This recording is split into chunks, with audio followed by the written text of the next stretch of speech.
Usually globally ನಾವು ಅನ್ಕೊಂಡ್ರೆ 15 lakhs annually cancer, only gynaecological cancers ಆಗೋದು. ಇವಾಗ ನಾವು ಸರ್ವೈಕಲ್ ಕ್ಯಾನ್ಸರ್ ಯಾಕೆ ತುಂಬ ಮಾತಾಡ್ತಾ ಇದೀವಿ ಅಂದರೆ 1 woman ಡೈಸ್ ಎವ್ರಿ 8 minutes. ಪ್ರತಿಯೊಂದು ಇವಾಗ ನಾವು 1 hour ಕೂತ್ಕೊಂಡು ಮಾತಾಡಿದ್ರೆ ಆಲ್ಮೋಸ್ಟ್ ಅಲ್ಲಿ ಎಷ್ಟು 10 people ಸಾಯ್ತಾ ಇದ್ದಾರೆ. ಏನಕ್ಕೆ? ಈ ಕ್ಯಾನ್ಸರ್ ಇಂದ, ಸರ್ವೈಕಲ್ ಕ್ಯಾನ್ಸರ್ ಇಂದ. So every 8 minutes 1 woman dies of cervical cancer.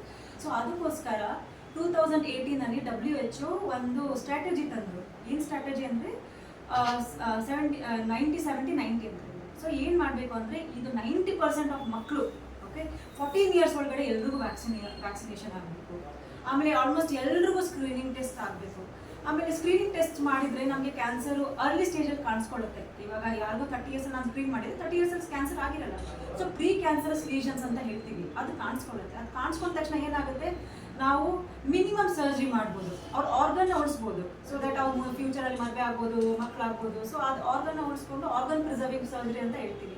So ಅದು ಮಿನಿಮಲಿ ಲೇಸರ್ ಮೂಲಕ ಚಿಕ್ಕದಾಗಿ ಮಾಡಿಬಿಟ್ಟು ಅಲ್ಲೇ ತಡಿಬೋದು cancer. So that is why it is very important. ಇದು ಟೆಸ್ಟ್ ಅರ್ಲಿ ಮಾಡಿಕೊಂಡು ಅಪ್ ಟು 70 years ತನಕ ನಾವು ಟೆಸ್ಟ್ ಮಾಡ್ತೀವಿ. ಲಕ್ಷಣಗಳು ತುಂಬ ಇರ್ತವೆ. ಈಗ ಡಿಫ್ರೆಂಟ್ ಕ್ಯಾನ್ಸರ್ಸ್ಗೆ ಡಿಫ್ರೆಂಟ್ ಲಕ್ಷಣಗಳಿರ್ತವೆ. ಸೊ ಇವಾಗ ಏನಾಗುತ್ತೆ, ಓವೇರಿಯನ್ ಕ್ಯಾನ್ಸರ್ ಅಂತ ಹೇಳ್ತೀವಿ. ಸೊ ಓವೇರಿಯನ್ ಕ್ಯಾನ್ಸರ್ ಏನಾಗುತ್ತೆ, ಲಕ್ಷಣಗಳು ಇಟ್ ಮಿಮಿಕ್ಸ್ ಗ್ಯಾಸ್ಟ್ರೈಟಿಸ್.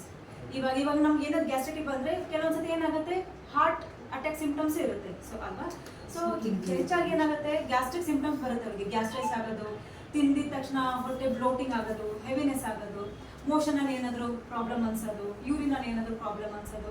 ಸೊ ಈ ಥರ ಎಲ್ಲ ಪ್ರಾಬ್ಲಮ್ ಆಗುತ್ತೆ. ಅವ್ರಿಗೆ ಏನು ಅನ್ಸುತ್ತೆ, ಅವಾಗ ಗ್ಯಾಸ್ಟ್ರಿಕ್ ಏನೋ ಪ್ರಾಬ್ಲಮ್ ಆಗಿರ್ಬೋದು, ಅಥವಾ ಯೂರಿನ್ ಏನಾದರೂ ಪ್ರಾಬ್ಲಮ್ ಆಗಿರ್ಬೋದು ಅಂತ ಗ್ಯಾಸ್ಟ್ರಿಕ್ ಡಾಕ್ಟರ್ ಹತ್ರ ಹೋಗ್ತಾರೆ, ಫಿಷನ್ ಅವ್ರೇನು ಗ್ಯಾಸ್ಟ್ರಿಕ್ ಮೆಡಿಸಿನ್ಸ್ ಕೊಡ್ತಾ ಇರ್ತಾರೆ. ಸೊ ಗ್ಯಾಸ್ಟ್ರಿಕ್ ಮೆಡಿಸಿನ್ ಕೊಟ್ಟು ಒಂದು 15 days ಆಗುತ್ತೆ, ಇನ್ನೂ ಹೋಗಿರಲ್ಲ. ಸೊ ಅವರು ಅದನ್ನ ನಿರ್ಲಕ್ಷ್ಯ ಮಾಡಿಬಿಡ್ತಾರೆ.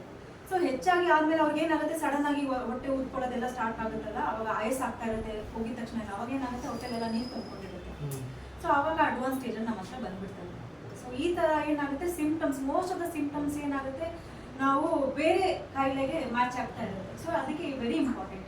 ನಮ್ಗೆ ಏನೇ ಒಂದು ಸಿಂಪ್ಟಮ್ಸ್ ಕಾಣಿದ್ರೇನು, ಕೆಲವೊಂದ್ಸತಿ ಬ್ಯಾಕ್ ಏಕು ಇರುತ್ತೆ, ಕೆಲವೊಂದು ಕ್ಯಾನ್ಸರ್ಸ್ಗೆ, ಯೂಟ್ರೈನ್ ಕ್ಯಾನ್ಸರ್ಸ್ ಆಗಲಿ, ಸರ್ವೈಕಲ್ ಕ್ಯಾನ್ಸರ್ಸ್ ಆಗಲಿ ಒಂದ್ಸತಿ. ಸೊ ಎಷ್ಟೊಂದು ಪೇಷಂಟ್ಸ್ ಏನು ಮಾಡ್ತಾರೆ, ಬ್ಯಾಕ್ ಏಕು ಏಜ್ ರಿಲೇಟೆಡ್ ಆಗ್ತಾ ಇದೆ ಅಂತ ಅನ್ಕೊಳ್ತೀವಿ.